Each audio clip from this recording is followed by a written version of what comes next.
Hey guys, Thunder E here, and this is the video you've been waiting for because you want to know which should you buy, the Xbox Series S or the Xbox Series X. Now, Microsoft has fully announced everything in terms of pricing and availability for their consoles. We'll be launching November 10th for both the Series S and the Series X with pre-orders on September 22nd. So that's literally around the corner, right? So let's look at both consoles. The Series S is priced at $299 and the Series X is priced at $499. And you're going, okay, look, should I just get the more expensive one or should I just go with the cheaper one because I'm not sure? Well, it's a very simple process, I think, is what Microsoft is trying to put here for everyone. So the Xbox Series X is focused on 4K gaming at either 60 or 120 frames per second and even 8K as well, which is what they claim. While the Series S is aimed at 1440p, so 2K gaming, with upscaling up to 4K and also up to 120 frames per second.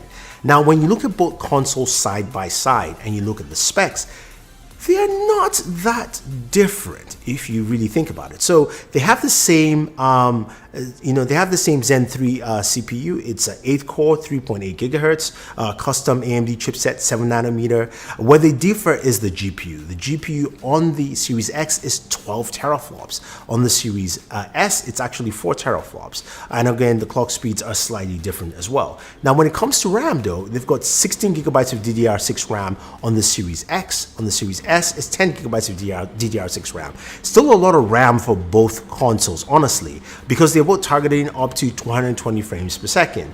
Resolution, of course, differs here. 8K for the Series X and 1440p for the Series S. There is no optical drive on the Series S. There is an optical Blu-ray drive on the Series, of course, X. And in terms of storage, 1 terabyte of storage on the Series S, on the Series X, which is of course the specialized NVMe, and as well as also the same specialized NVMe, but 512 gigabytes of that on the Series S. Now you can expand that with expandable storage, which will still have the same speeds and capabilities. So it's quite interesting to see that here.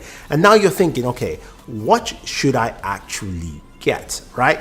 If you're looking to spend and you are a hardcore gamer, you want to go out for all the 4K games, you know what? Go ahead, get the Xbox Series X.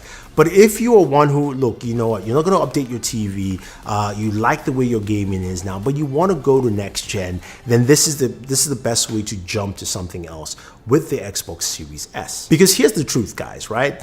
In terms of gaming right now, to achieve 4K 60 has been a very hard task, especially on PC games. Doing that with the RTX 2080 Ti, getting past 60 frames per second is really not that easy, especially on a massive screen size like a 65-inch or even a 55-inch TV. So that is something to actually take note. What the Series S brings to the table is giving you something that can definitely do that at 1080p and also at 2K, and upscaling to 4K becomes much easier, and it definitely does look nicer. To give you some perspective, the newly announced RTX 3070 graphics card from NVIDIA for PC games, which is geared at 2K gaming, is priced at $500. That's the same price as the Xbox Series X. So I would suggest that, look, the Xbox Series S might be the better console to actually fit the target that you are looking for in terms of that, because 4K and 8K gaming is going to be a hard task. But getting to those frames per second at 120 frames per second is something that makes more sense, and I think a lot of gamers will experience all the way through. So at least for me, my pick for a lot of people day to day, I think might be the Xbox Series S. The Xbox Series X is still going to be a really powerful console. I like what it offers. I'm going to get that myself. But I think for a lot of people, that might not be the way to go.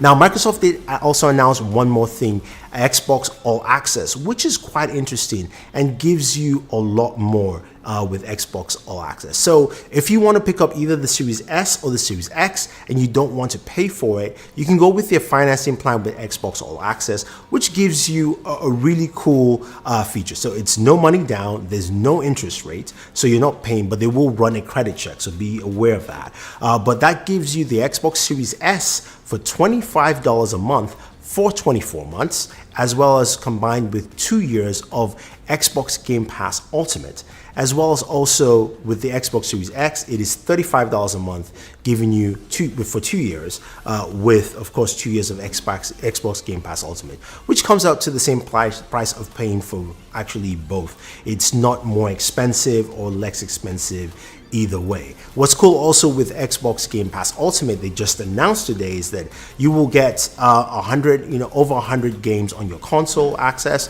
to over 100 Xbox games, as well as on your PC and the cloud. Plus, you now have access to EA Play or EA Origin on PC, which means that you have access to over 60 EA titles. I'm talking about the new Star Wars game that came out last year. I'm talking about all the Madden, the FIFA, all those games. I'm talking about the next Battlefield that will be coming out. So you have access to that directly from your Xbox with Xbox Game Pass. So I think that is a truly great deal. If you're budget conscious, the Xbox Series S is for you. But if you, So if 3, 2, 1, go. So if you're budget conscious, the Xbox Series S is for you, and also the Xbox All Access payment plan will probably work best. And if you're also one that cares more about frame rates and less about resolution, the Xbox Series S is the console for you. Just remember this, guys, both consoles will give you next-gen gaming experiences